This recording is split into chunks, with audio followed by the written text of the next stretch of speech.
হোটেলে ফিরলাম, এখন 7টা মতো বাজে। ভালো গেছে দিনটা আজকে। হ্যাঁ ভালোই গেছে, ঘোরাঘুরি করতে তো ভালোই লাগে।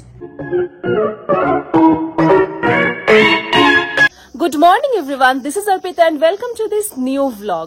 এখন 8:30 মতন বাজে, আমরা ব্রেকফাস্ট করে রেডি হয়ে গেছি, এখন যাচ্ছি মানালির দিকে। আর যারা এর আগের পার্টটা দেখোনি ভ্লগের, অবশ্যই চটপট গিয়ে দেখে নাও। বাবলি রেডি তো? রেডি।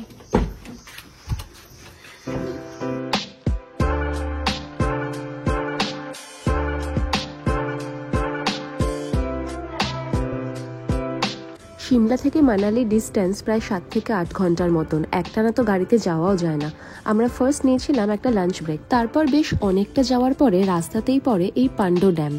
বাকি কেউ আর গাড়ি থেকে নামেনি, তবে আমি চট করে নেমে পড়ে একটু ভিডিও করে নিয়েছিলাম। এখান থেকে মানালির ডিস্টেন্স এখনও প্রায় 90 কিলোমিটার মতন। এরপর কি সোজা ডেস্টিনেশনের দিকে চলতে থাকা, আর ফাইনালি আমরা পৌঁছই কুল্লু। এখানে রাস্তার দুপাশ জুড়ে প্রচুর জায়গা যারা করায় প্যারাগ্লাইডিং আর রিভার রাফটিং। তবে আমরা যখন এখানে পৌঁছই ওয়েদারটা খুবই খারাপ হয়ে যায়, তাই তখনের জন্য দুটোই বন্ধ ছিল। এবার তো হলো না, মনটা একটু খারাপ ছিল, কিন্তু কি আর করা যাবে, ওই যে better luck for the next time. এরপর রাস্তাতেই আমার চোখে পড়ে এই সুন্দর ব্রিজটা। সেদিনকের ওয়েদারটাও যেমন সুন্দর ছিল আর তেমনই সুন্দর জায়গা, তাই সেখানে গিয়ে কিছু ফটোজ ভিডিওস না তুললে মনটা কি আর ভালো লাগে। তাই আমরা নেমে পড়ি আর বেশ অনেকক্ষণ সময় কাটাই এই বীজ নদীর পাশে।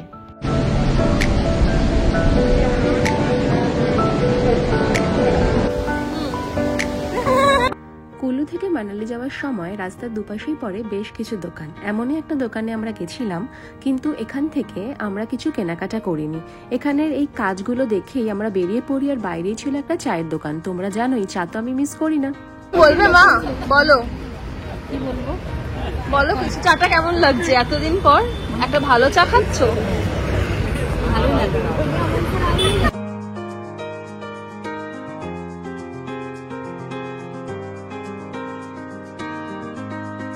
মানালির মার্কেট এরিয়াতে মারাত্মক ট্রাফিক থাকে। তখন প্রায় সন্ধ্যে 6:30-7টা আমরা আলটিমেটলি পৌঁছলাম আমাদের হোটেলে।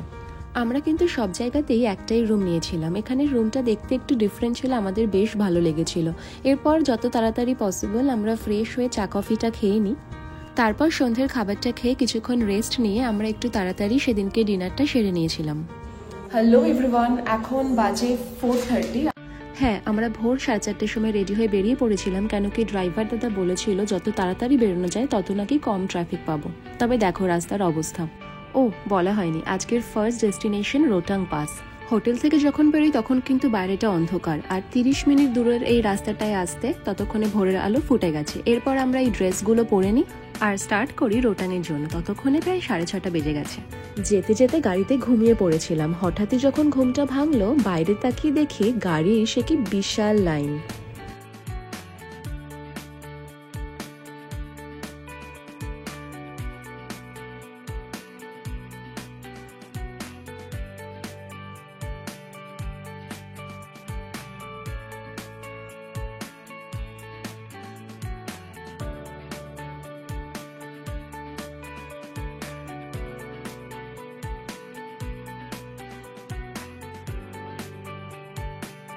আর এই যে জায়গাটা দেখছো, রোটাং ঢোকার আগে মোটামুটি সবাই এখানে দাঁড়ায় ফ্রেশ হওয়া বা ব্রেকফাস্ট করে নেওয়ার জন্য।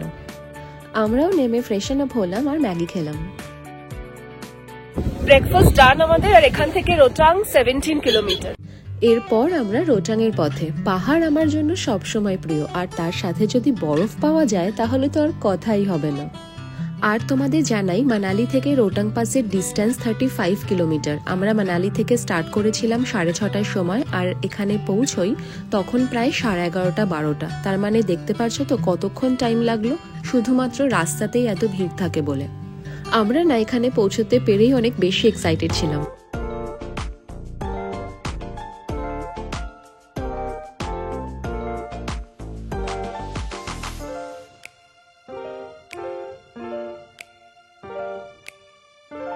যদি না কোনো রকম দুর্যোগ হয় তাহলে মে মাসের শেষ থেকে শুরু করে নভেম্বর পর্যন্ত রোটাং পাস ট্যুরিস্টদের জন্য খোলা থাকে। এখানে বেশ কিছুক্ষণ সময় কাটানোর পর আমরা বেরিয়ে পড়ি আর পৌঁছে যাই 19 কিলোমিটার দূরে কোকসারে। যদিও বা এখানে আলাদা করে কিছু দেখার বা করার ছিল না, কিন্তু দু একটা দোকান ছিল যেখান থেকে আমরা লাঞ্চটা করে নিয়েছিলাম।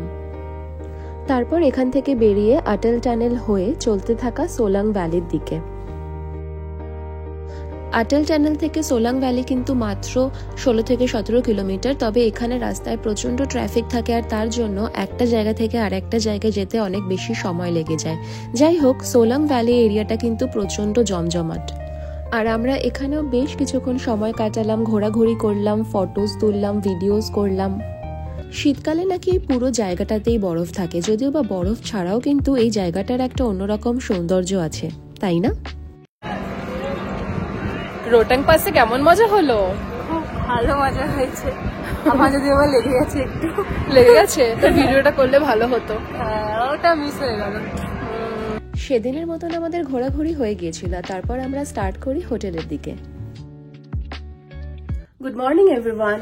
তোমরা অলরেডি জানো গতকাল আমরা রোটাং পাস গেছিলাম, সেই ভোর 4:30টার সময় বেরিয়েছিলাম ওখান থেকে। তারপর সোলাং ভ্যালি ঘুরে আমরা হোটেলে এলাম, তখন 6টা 6:30 মতন বাজে।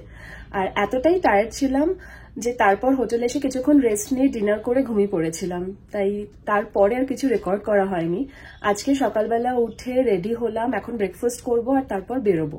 আজকে মানালিতে আমরা লোকাল সাইট সিন গুলো করবো, তাই সাথে থাকো আর ভ্লগটা দেখতে থাকো।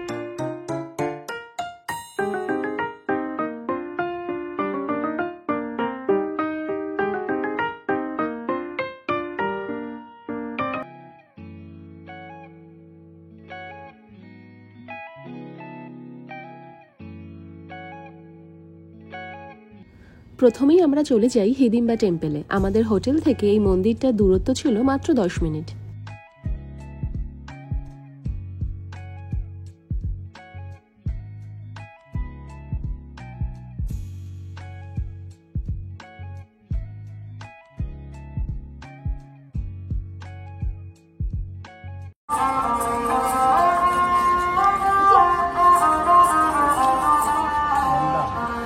এরপর আমরা চলে যাই 20 থেকে 25 মিনিটের দূরত্বের ভ্যাশিস টেম্পলের দিকে, যেখানে অনেকটা রাস্তা কিন্তু হাঁটতে হয়।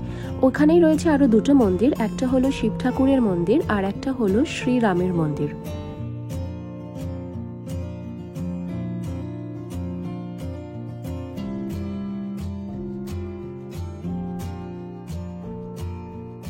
আর এটা হলো ভ্যাশিস টেম্পল।